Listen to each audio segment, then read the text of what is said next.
yesterday to read through Everyman's conversation with goods, with his money. Now, I am certain that you did that and you got some of it, but some of the language lost you, correct? Mm-hmm. Okay. Well, so we have his conversation with death to talk about, his conversation with fellowship to talk about, and his conversation with goods to talk about. Because did we even get onto page 2 of this? No. Okay, I didn't think so. So obviously the death conversation is a big part of that. Was he expecting death? No, he was dumbfounded for that. He says, "This blind matter troubleth my wit." Do you understand what blind matter means? What's it going to mean? One you didn't see coming. I'm gonna say 3 times. 3 times. He says, "Boy, I just had no idea." He says, I may say, death gives no warning. What do you think about that? True. Well, in one way, it is true, right? But isn't it also false? Colin knows. He's nodding. You're basically at birth, that you're gonna die. You're not. It's not like out of nowhere. Right. Yeah, we all know it's going to happen. We just don't know when. So I guess in that way, Everyman is correct. But I think part of the message of the play is to remind us that because it can happen at any time, we oughtn't be presumptuous that we've got, decades promised to us. Did we even, I didn't write down where we left off. Did we get to death talking to Everyman? We just got to the end of the first thing. It was like the very beginning when you're all right. Okay, so we saw what Everyman was not thinking about death. What was he thinking about? Sex, money, drugs. Well, I don't know about drugs, but sex and money. Oh. Yeah, I think someone in this class taught me the money and the honey. I was always with getting paid and getting laid. Yeah. But his mind is on his treasure and his fleshly lust. And I love Everyman's first words to death when death says, "Where are you going so happily? Have you forgotten about God?" And Everyman goes, "Why do you ask? What would you know? Like, what's going on?" He says, God desires a reckoning. But Everyman is unready. I'm on page 2, top of the left-hand column. Look at the second time death talks.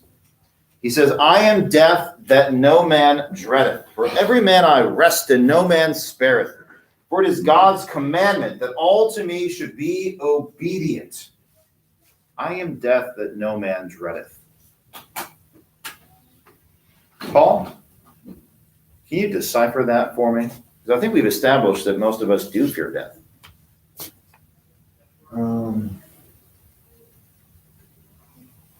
Does death fear no man? Bingo. It's all about syntax. The word order is different from what we're accustomed to. So what he's saying is, I am death who fears no man. I don't fear anybody.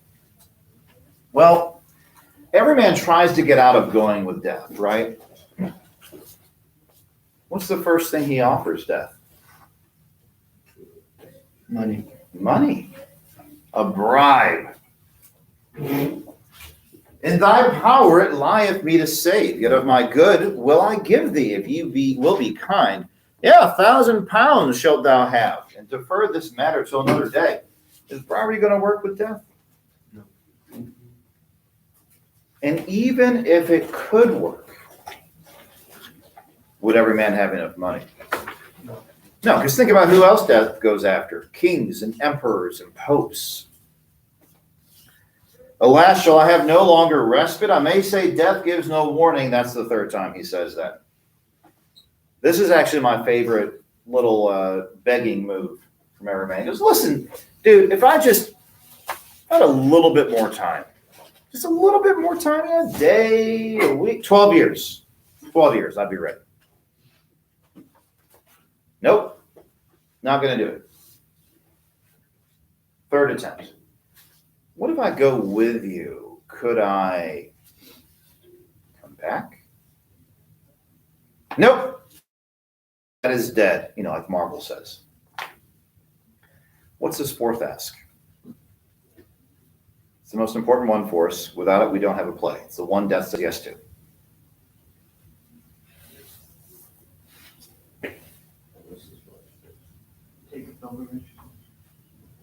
Well, that's what he's got to do.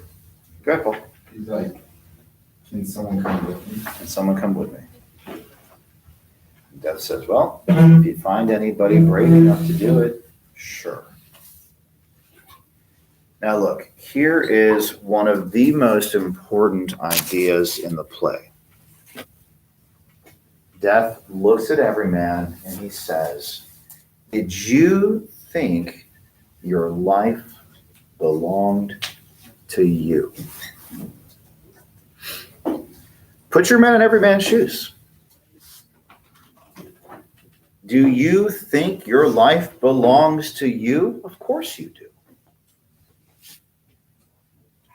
But what does Death say? When Everyman says, well, yeah, it's my life.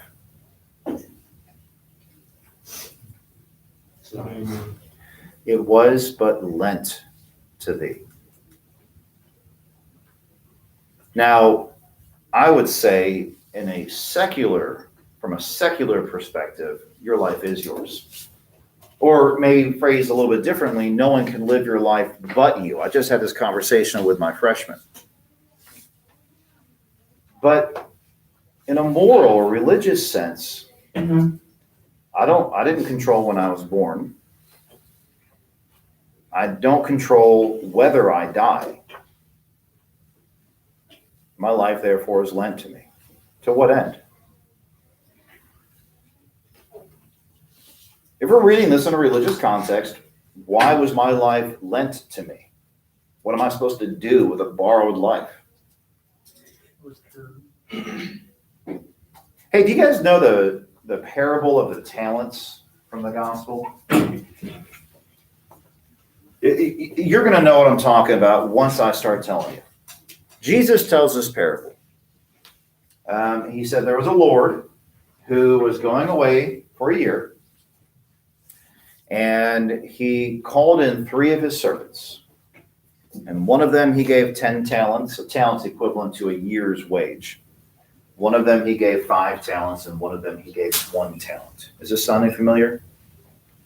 So the guy with 10 talents, he goes off and he invested or something. The guy with 5, he does something. The guy with just 1 talent, he buried it in the ground.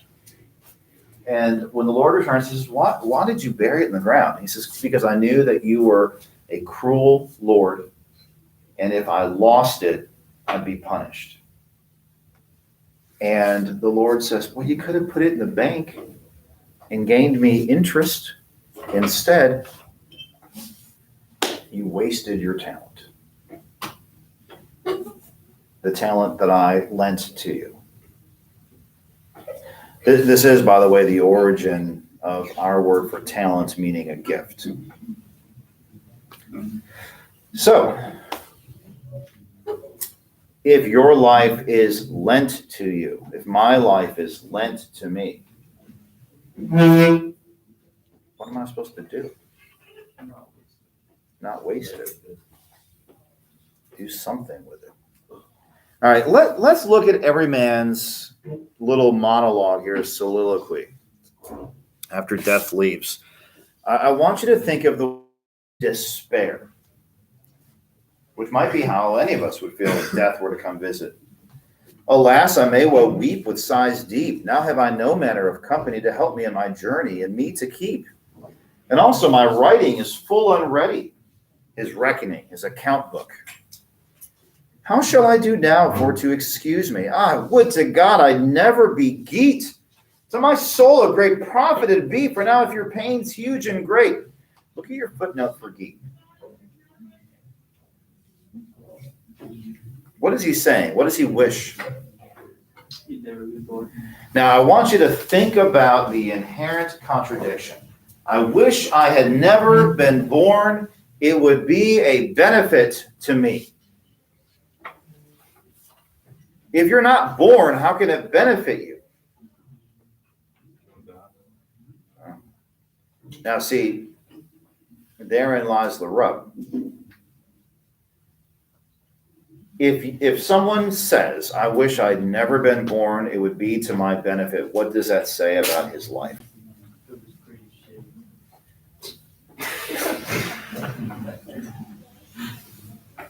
That's pretty bad, isn't it? But what is Everyman worried about now?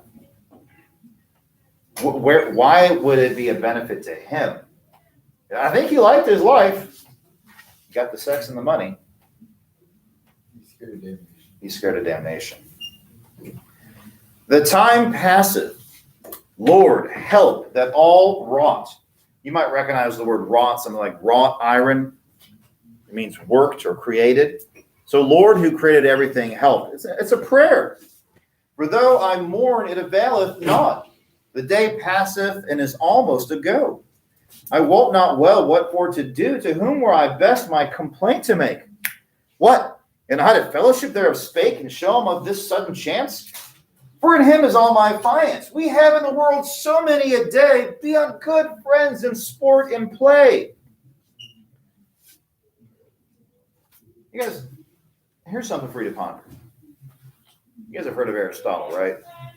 Okay. Aristotle said that they're a friendship, right? Friendship.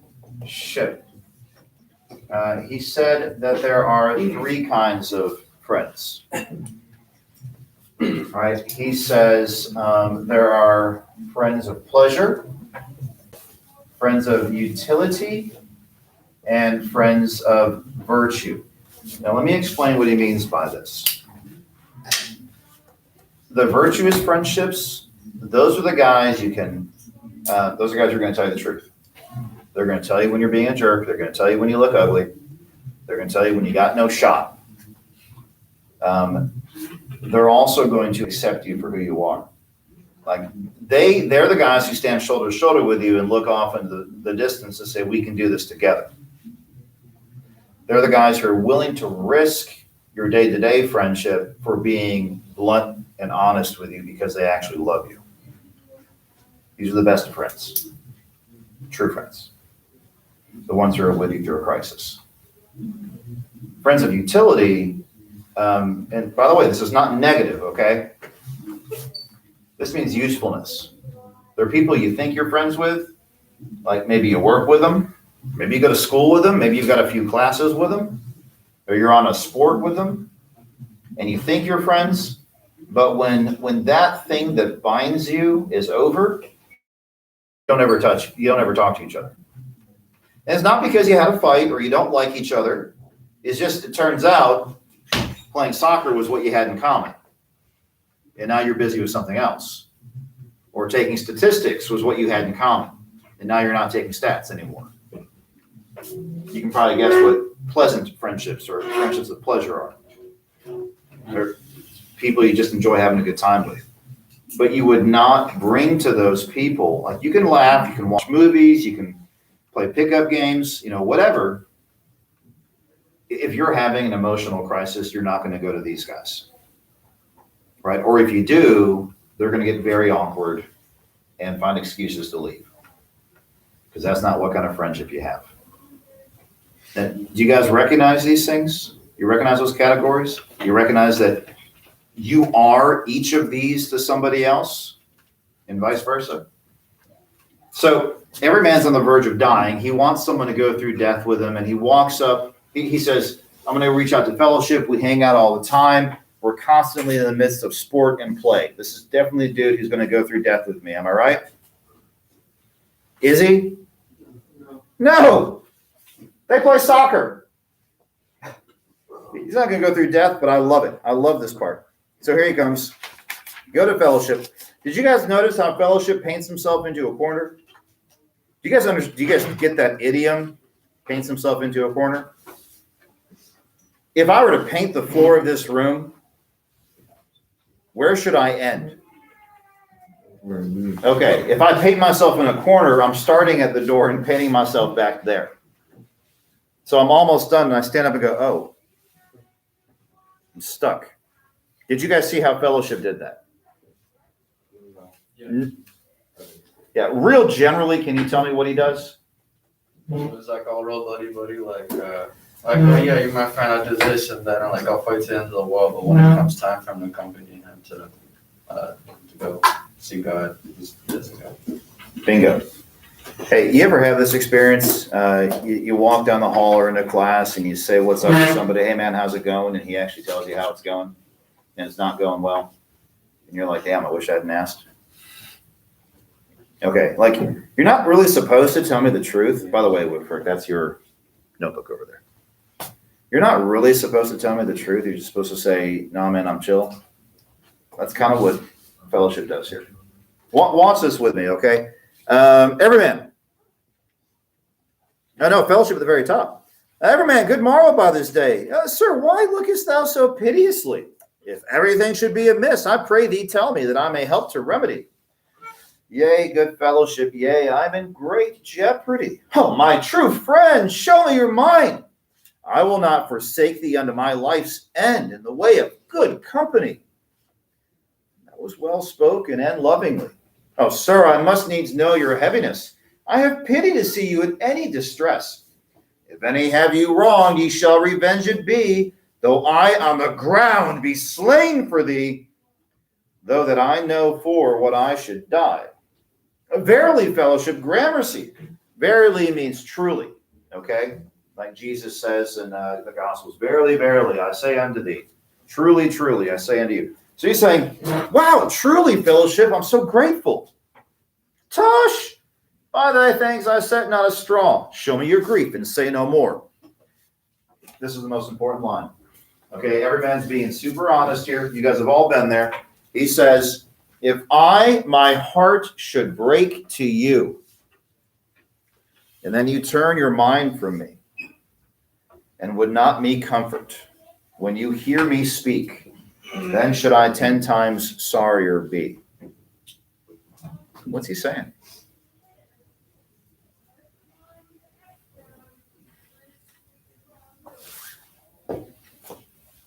Is he saying that if he isn't the friend that he's like setting himself up to be, then he'll be kind of like regretful of being your friend in the first place?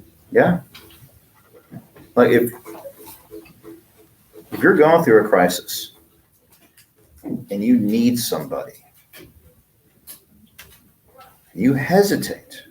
Why would you hesitate to tell somebody whom you think is your friend? If not for his response. Would you be afraid that he would reject you?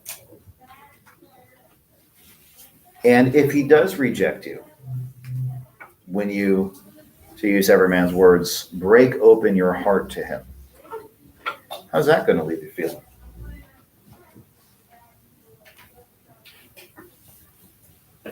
Isn't it going to leave you feeling worse?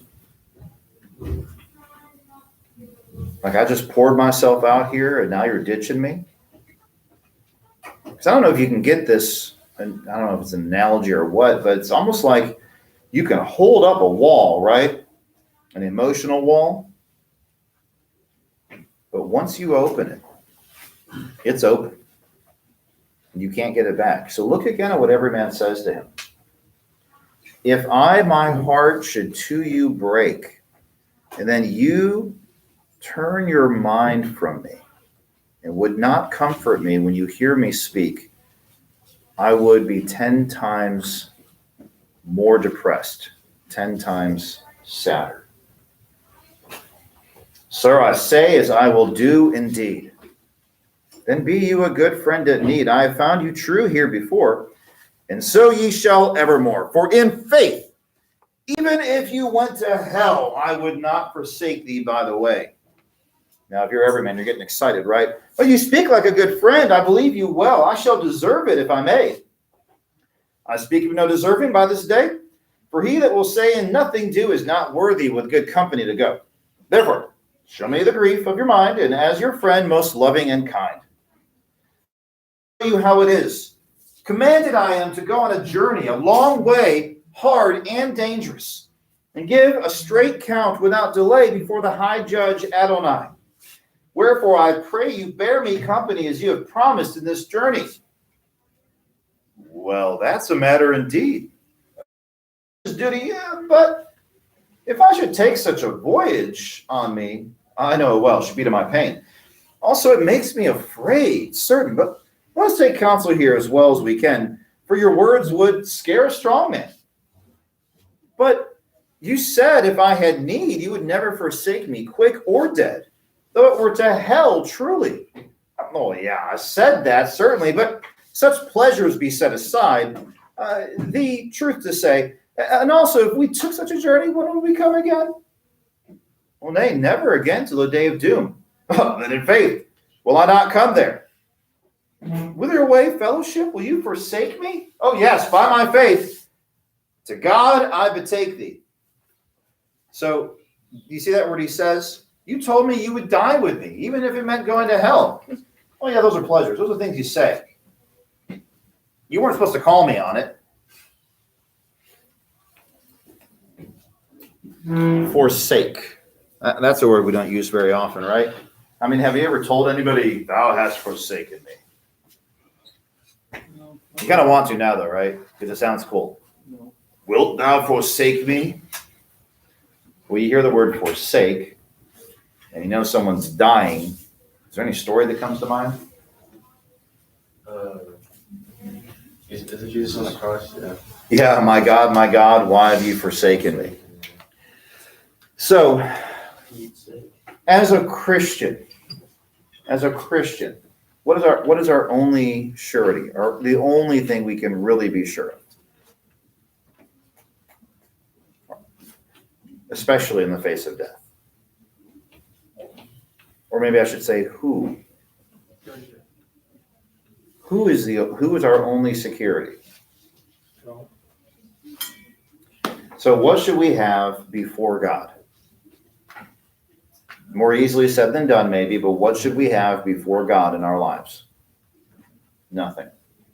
Most of us, I'll put it that way, probably have several things before God in our lives, even when we're trying to be good Christians. What I want you to watch is that for the remainder of this play, every man's going to strip down. He's going to lose those things that he relied on in life. Do you rely on your friends? You rely on your family? Have you, again, I'm not looking for details. This is really more rhetorical than anything, but have you ever experienced a crisis where you found out that some of the people you thought were your friends aren't really? Like maybe you thought they were virtuous friends and they were really friends of pleasure. Well, that's a hard lesson to learn, isn't it? Well, every man goes to his friends. I got this big problem. Will you help me? Nope, not doing it. He goes, you can see in the italics here, he goes to his family, kindred. Can't rely on them. Can't rely on kindred or cousin. So next he goes to money. Do we go to money to solve our problems? All the time. What friend were best me of to provide? I lose my time here longer to abide, yet in my life a thing there is. All my life I have loved riches. Guys, would you do me a favor and flip back up to the first page? Bottom right-hand corner, death talking right before he gets to Everyman. Okay, so maybe middle of the left right-hand column. And he says, he that loveth riches. This is 2 lines down from Exit God. He that loveth riches, I will strike with my dart. His sight to blind, from heaven do depart, except that alms be his good friend, and hell for to dwell, world without end. What conclusion do we draw about that? Is the problem money? Davis? Alms is charity. It's giving money for the poor. Colin? So being rich isn't bad as long as you give your riches. Okay, so what does giving alms to the poor, what is being charitable? What does that have to do with, like, is it a legal thing? What is it? It's just Yeah, it's a heart thing. Sir? It can be a taxes thing. That's true. But in the context of this play, the key word there is he who loves riches. So he who places riches where God should be. And the idea is that if you can give it up, then you own it rather than it owning you. We'll look at Everyman here. What has he loved all his life? His riches. Hey, I want you to look at Goods. Look how Goods describes himself. I lie here in corners, trussed and piled so high, and in chests I am locked so fast, also sacked in bags, thou mayst see with thine eye. I cannot stir, in packs low I lie. What do you take from that description of possessions? What does that sound like to you?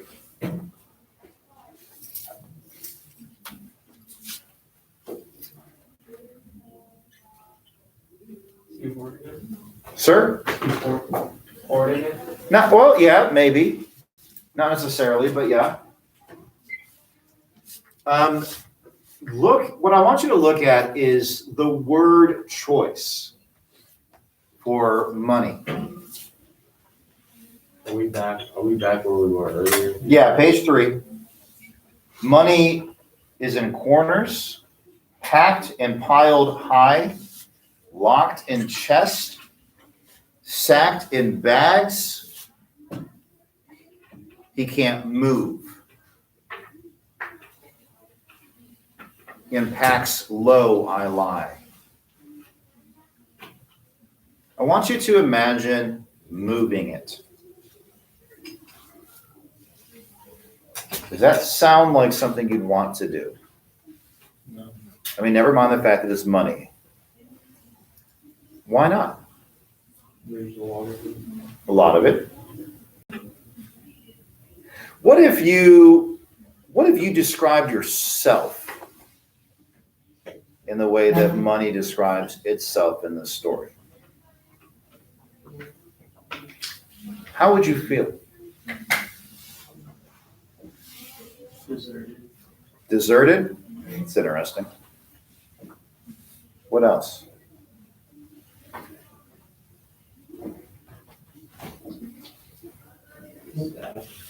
Sad. Also very interesting. Yeah. Suppressed. What do you mean by suppressed? Like you're like bogged down by all the money around you and stuff. Bogged down. Bogged down. Yeah. Isolated. Isolated. These are not positive words. There's no, like the goods don't really have a personality, but it's kind of just like, you still love me. Yeah, and it kind of goes back to what Ramsey was saying about hoarding. It becomes for the sake of hoarding. So tell you what, I've got like all these books right here. I've got all those books you can see there. All 3 of those cabinets have books. And there are books in the cabinets immediately behind Mr. Lloyd. What if, yeah, weird, flexible, whatever, Dodge. So let's just say that a physical like application of this description, I start taking those books and giving them to you to hold. Do you want to be the guy holding all my books?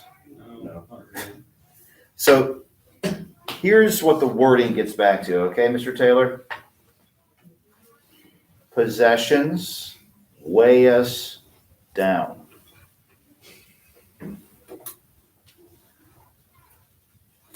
Yeah, we spend so much time trying to gain possessions.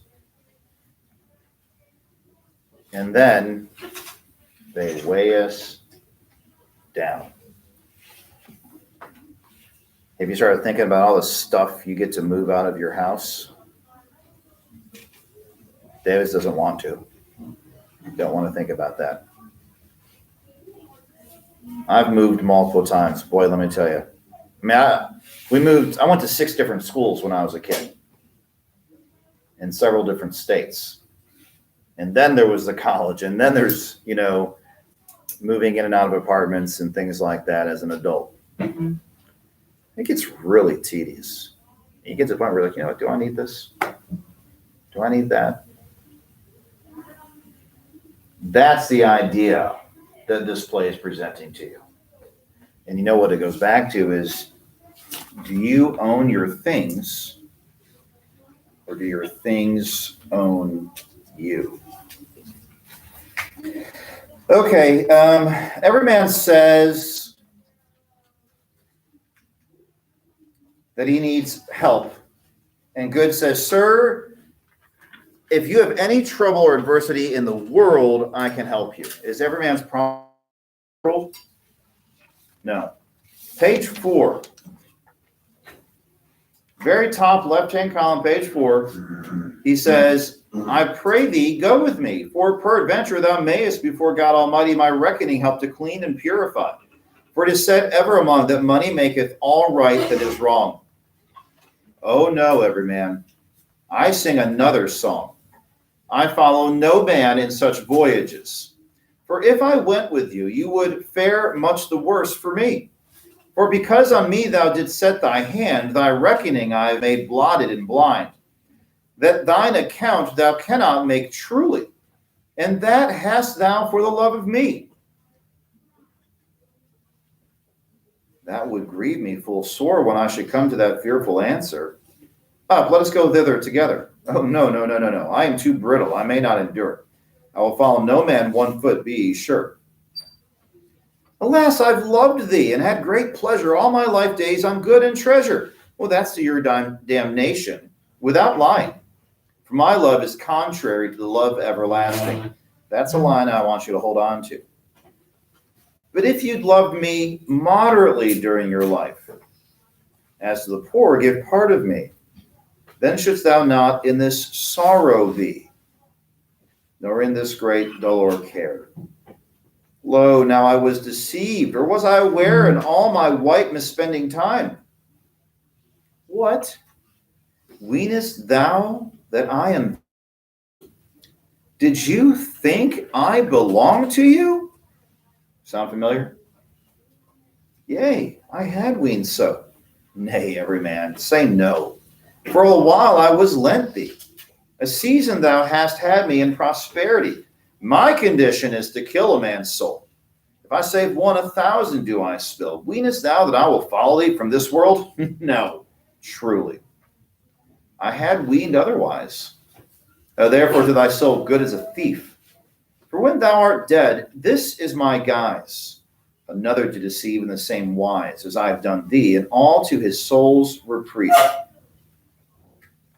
Everyman says at the bottom of that column, good, thou hast had long my heartly love. I gave thee that which should be the Lord's above. So this is a problem money's not going to cure. Bunda's fallen. Oh boy. Hey, it's Friday. It's the first week back to school. You didn't take yesterday off. I just saw you going. All right. So, tell you what. Frankenstein. You have chapter 2 today, chapter 3 tomorrow, chapter 4 on Sunday. Would you like me to post the schedule for that so you have to see where I expect you to be? Okay. I will do that. That is easy enough. Yes, sir. Can you send our grades as well? Yes, I should go ahead and do that. I did intend to do that. Thank you for reminding me. Here's what I want to do. Guys, please stop moving. Stop moving. You know what? I think about this all the time. I took honors English Comp 1 in college with Professor Moore. It's a great class. There were only like 12 of us. But he did this thing on the first day of school, and I've always thought, I should do that. And he goes, all right, now everybody go ahead and get ready to leave right now. So we did. And you know what that sounds like, right? Yeah. And he said, please don't ever do that again until I tell you. Because it's just distracting. And it really is. So anyway, we've got 3.5 minutes, about 3 minutes left in class. The only homework I'm going to give you, two things. One, and don't expect this constantly, okay? I'm just letting you break into it. Frankenstein. When you come to this classroom Monday morning, you should have completed letter 4 in chapters 1 through 4. Okay? You should have at least that much done. That is my expectation. And they are short chapters. Sir? Okay. We will finish Everyman on Monday. So please make sure that you have your Norton as well. We may not get to it, but you need to return to the habit of having it with you. Okay? Second assignment. Oh no. Third quarter free read. If you haven't found one yet, you need to be looking. You need to find one. I remember that on our Google Classroom, I do have a spreadsheet. I think it's under class materials. It shows what all of your peers book talked. So you can go see what some of your friends did. If you want ideas, I can give you ideas. I've got a few different books going right now. But find something and let's get rolling on that. Yes, sir? Well, we need to start reading the second one. When we finish the first one. Not trying to be a smart aleck. That's just the best answer I got. This is my first year using the 2-volume set, so I don't even remember where it breaks. Okay, any other questions? Yes, sir. When that clock goes to like the second hand, goes to the very top, look how it like moves. Yeah, it falls, right? Yeah, it pauses and it falls. And then Yeah. when it gets to 30, it stays there. And then it catches for up. a really long time. Yep. That's one of my favorite things about that clock. And so I was very upset when it wasn't working, but the hands had gotten bent from the papers curling. So I glued down the paper and unbent the hands. And with the exception of the second hand doing this kind of fun pause thing. Yeah, so it loses all this time here, but you guys already saw it falling. When it gets to the 12, it'll catch up. It's like the little engine that could. See, if the second hand can do it, then Preston Scott can do it too. Wait for it. Wait. Don't leave him hanging. You got 10 seconds. You can do it. Come on. Now it's getting to you, Gino Pacelli. That's bias 12. And boom, caught up. Have a great weekend, guys.